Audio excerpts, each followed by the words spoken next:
The results were not what Mountaineer Nation were expecting when the West Virginia basketball team traveled to Waco, Texas to take on the Baylor Bears as the Mountaineers come out with a loss, 79-67. Mountaineer Paul and I are going to talk about it right after the intro. What is going on, Mountaineer Hoops fans? My name is Couz. And my name is Mountaineer Paul. And we present to you Hoops from the Hills. And yes, we are back with another episode. It's been a few days, but we are back, and we're going to talk about West Virginia's loss to the Baylor Bears. Not really an unexpected loss, but still, nonetheless, a loss that West Virginia would like to have had in the win column to help their chances of getting into March Madness. So, Paul, initial thoughts, man. The defense regressed within Texas. The state of Texas over the last couple of games. Yeah. Excuses we've heard, but Baylor shot the ball so well. They shot the lights out, man. I mean, they really did. High percentage for the 3-point line, almost perfect for the free throw line. Obviously, I felt going into that basketball game, we weren't as outmanned 1 through 5 against them, in my opinion, as we were against Texas. But still, we had our opportunities, and still we threw them away. One game we see the 4 players that we really need on a nightly basis perform, and then they go away for 2 or 3 games. And now all of a sudden, Emmett Matthews is the best scorer on the team, and he was gone for a month. So much inconsistency, and you have to look at the coaching staff. Maybe what's been lost from the coaching staff has an effect on all this, but certainly, the new coaches and haven't had a whole lot of time to work with players yet. But you got to look at Bob Huggins, man. And I'm not saying that anything drastic, that he needs to be fired or anything, but certainly this has to fall on him. He is where the buck stops. He's the most powerful man in West Virginia, and there's questions he needs to answer or fix come this next coming season, because I do think no matter how this season plays out, this next season, because we're not going to pretend like he's going to be fired, or at least I'm not, will be a make or break kind of deal for him. Yeah, I agree. And, you're talking about excuses first. We'll get to the stats in a minute, because I do want to talk about the stats, but just to touch on Huggins real quick, he's not above accountability, in my opinion. And I know if you start criticizing Bob Huggins, people want to just throw you directly under the bus and bury you. But, I don't think he's above reproach. I guess that's the right term, but he's not above criticism. He makes $4 million a year, man. He's like the highest paid employee in the state of West Virginia. So, yeah. And the buck stops with him, like you said, man. And the constant substitution changes, playing guys who haven't played in months, all of a sudden in the middle of a big game, not playing guys who had been playing well in previous games. I mean, it's just like there's no rhyme or reason for me, just looking at as a fan, as to why these constant. I mean, when you look at teams around the country, they have a rotation set, 7, 8, 9 guys that play every single game. They have a few guys that will come in only when needed, right? West Virginia plays like 10, 11 guys. It just doesn't make sense to me, man. And he's a Hall of Fame coach, so I'm not going to sit here and try to act like I know more than he does. Right. But as a fan and somebody whose job it is to give my opinion, I think he needs to tighten up his rotation. I think he needs to stop trying all these different substitutions, all these different lineups, find one that works and stick with it, And it drives me insane. You can't blame Larry Harrison for that anymore. Everybody wanted to blame Larry Harrison because he was in charge of the substitutions. He's not there anymore. The buck stops with Bob Huggins, man, and something needs to be changed. But that being said, I don't want to panic. I don't think many of us expected them to beat Baylor anyway. Right. They can still get into the big dance if they hold serve at home, which makes the 2 upcoming games critically important. Crucial must-win games. But I want to digress for a minute and talk about the stats. You talked about, the shooting. Yeah. by Baylor. And I just want to show everybody that haven't had a chance to look at the stats yet. Look at this stat sheet. Field goal percentage, West Virginia 45, Baylor 51. 3-point percentage, West Virginia 7 for 21, 33%. Baylor 14 for 27, 52% shooting from three. Outscored West Virginia by 21 points from the 3-point line. I mean, how do you beat a team that shoots the ball 52%? You got to give a nod to Baylor here. Baylor shot lights out, man. Yeah. And LJ Cryer's unguardable. Dude, he was just making everything. Now, could the defensive rotations have been better for West Virginia, especially in the second half? Absolutely, they could have. But still, at the end of the day, you got to give shout out to Baylor. Baylor's playing fantastic basketball. Remember, I told you a couple weeks ago, I put some money down on Baylor to win the Big 12. Maybe paying dividends. I could end up making some cash. Free throws, West Virginia. What's that? 8 3-pointers for Cryer. Yeah, it's insane. Free throw percentage. Yeah, he scored more threes than the whole West Virginia team, just as an example. Free throw percentage, Baylor 75. West Virginia 75, Baylor 87. Rebounds, West Virginia actually won that battle 29-25. It was 18-19 in assists, 8-6 advantage West Virginia in steals, 3-1 advantage to West Virginia in blocks. Each team had 13 turnovers, 15-16 in fouls. I mean, West Virginia was hung with Baylor in every statistical category except shooting. Yeah, basically.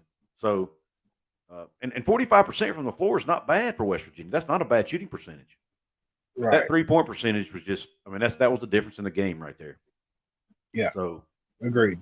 So just real quick, other than the 3-point percentage, is there any other stat there that sticks out to you as a topic of discussion? Well, I just think the 3 points is what really might be my opinion is the thing that he harped on. Everything else was so close and so even. For me, it's like where do you look at? Obviously, home court advantage is so big in this conference. If West Virginia was at home, would those numbers have been skewed the other direction or closer to even on the field goal percentage and shooting side of things? Yeah, probably so. And so it lets you know seeding in the tournament, upcoming Big 12 tournament is going to matter. Things like that. But at the end of the day, I do think looking ahead just a little bit, I do think there are 3 wins yet to be had on the schedule. Looking at it, I think there are 3 wins left. I really do.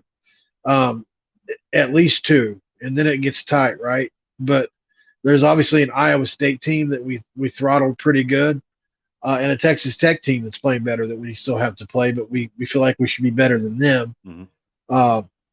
But time will tell what's going to happen with this squad. Yeah, and what's puzzling to me is the sudden disappearance of Trey Mitchell for one. He's just almost disappeared. When you look at his stats in the game, he had 9 points, 3 rebounds, 3 assists. Was only 4 of 10 from the floor, 1 of 2 from 3.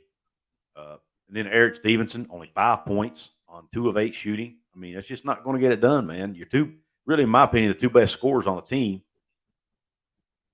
Both in single digits, you're not going to win games. It's that simple. You need at least one of those guys every game to score, 14, 15 points a game. At least one of them, in my opinion. Agreed. And then, so I don't know what's going on with, players go through funks. They go through slumps. Maybe Trey's in a slump. I don't know.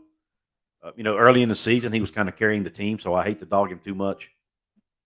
I think, personally, the teams are being more physical with him. They've got some tape on him in the Big 12. He does not deal with physicality well at all. That's what I've seen with my 2 eyes. Right. And I think there's something about that Texas game was hard on him mentally and emotionally. It reminded me of a bad time in his life. I think he struggled out there, and maybe there were some lingering effects from that game coming into Waco as well. We'll have to keep an eye on it, but he's been playing bad for a little while. It's not just these last 2 games. I remember just earlier in the year against Florida or Pitt, whichever one it was, Remember when they kept trying to double and he would just dribble around him and score it was like 5 possessions in a row. They couldn't stop him. Mm-hmm. And I don't know where that guy went. Yeah, I don't either. I hope he comes back soon though, because we're going to need him. And Yeah. Eric Stevenson just doesn't play well on the road for whatever reason. Whatever reason on the road, he's just not the same guy, and it doesn't make sense. It's understandable for players to struggle on the road here and there, but it seems like it's every game on the road he struggles. Yeah. Do you think he takes that time off to recover his body on the road, or do you think this team knows that they just need to get to 18 and they're trying to cut corners here and there? I mean, I know that's being an accusation, but yeah, I don't think that's the case. I think teams, and I haven't looked that closely to see if teams are doubling Eric Stevenson, but there could be some of that going on. I know they're putting a lot of length on him. Yeah, they're putting a lot of, I'm sure they're going to put their best defender on him, and they're all and even double him at times, and that's going to limit him to some extent. So that could be part of it too, especially after that big performance at home against Oklahoma, where he dropped 34. Teams are going to focus on him, and that's why you need somebody like Trey Mitchell to score the ball, because Emmett stepped up. Emmett scored 17 in the game. He did his part, 7 of 10 shooting, to go along with 5 rebounds. Joe Toussaint had double figures again with 11. So I mean, Toussaint and Emmett did their part, but they were the only 2 guys in double figures, man. And you've got to have somebody else step up, and it's just not happening. But there's still time. There's still a lot of basketball to play. There's, I think, 6 regular season games left, if I'm counting right. Yep. 3 of them are home, and they're all winnable. And then you've got plus the Big 12 tournament, which if they can win a game or 2 there would help. But real quick, I'm gonna Baylor's stats real quick. Some key players for them. LJ Cryer, 8 for 12 from 3. That's 67%, 26 points. Adam Flagler had 13 points. Jalen Bridges had 12 to go along with 1 rebound. And then, obviously, Jonathan Chama-Chachua is back for them. That's a big storyline. He had 11 points to go along with 3 rebounds, but his presence on the defensive end is really big for them. And then Keontae George, the guy who I think he dropped about 31 against West Virginia, or 30-something against West Virginia the first time they played. He only had 6, but he had 7 assists and 9 rebounds. So he still had a really good all-around game for them. Any takeaways there for you? Other than Cryer, no, obviously. Yeah, I mean, I think obviously Baylor's a better team than us. It would take one of our best games to beat them. I think we are capable of beating them in a given day. But at the end of the day, we still little less talented. Scott Drew is one of the most unheralded coaches in America. I'm a big Scott Drew fan. I think he doesn't get the love he deserves. And by the way, guys, that Paul has not grown a ponytail. That's his cat in the background, just for everybody to know. I want to choke it. No worries, man. It's all good. No worries, buddy. He's not bothered. I shut my door, and then I pushed the damn door open. It's all good. But yeah, one final thing I guess I want to say is just this team has to hold serve at home. It's a necessity, in my opinion. These next 2 games are must-win games. I don't think there's any doubt about it. There is still time for this team to make the tournament, and I do think if they get in the tournament, they're capable of winning a game or 2, because we have seen when they get outside the Big 12, they're a good basketball team. They're just not very good in the conference, because this conference is so dang gone good. And it's just tough, man. It's a grind. But at the end of the day, they're going to have to figure it out, because if they miss the tournament 2 years in a row, our fan base is going to ask a lot of tough questions, man. Yeah. And there's no doubt about it. We can't be bad in both sports. It's too much. Got to be able to look forward to one of them. Got to. Well, guys, before we jump off of here, I want to ask that you guys please subscribe to the channel here at Hoops from the Hills. We're trying to get those subscriber count up, trying to get closer to 1,000. So please subscribe. Tell your friends to subscribe. Also, subscribe to our Mountaineer Paul Talks football channel, my Couz's Corner channel, where we cover WVU and Big 12 football. Please like this video if you liked what we had to say here and you enjoyed it, and share it with your friends, please. And then drop a comment below. Let us know what you think about West Virginia's loss to the Bears, and just about the Mountaineer team going forward, and just your general thoughts about the team and where they are right now. The difference between road and home West Virginia just is mind-boggling to me. But I think that's been the story throughout the Big 12 this year, to be honest. So I don't think you can point it just at West Virginia. Well, any last words, man, before we jump off of here? Looking forward to get back on the winning side of things against Texas Tech. I think that's been a game we should win. It's a must-win game. Absolutely, it is. And Texas Tech, and we're hoping to do a separate episode of previewing the Texas Tech game, but they're playing much better basketball right now than they were when we played them a few days ago, or, a couple weeks ago. So look out for that episode, guys, coming up hopefully. And with that being said, we appreciate you tuning in to this episode of Hoops from the Hills. Mountaineer Paul and Couz are out.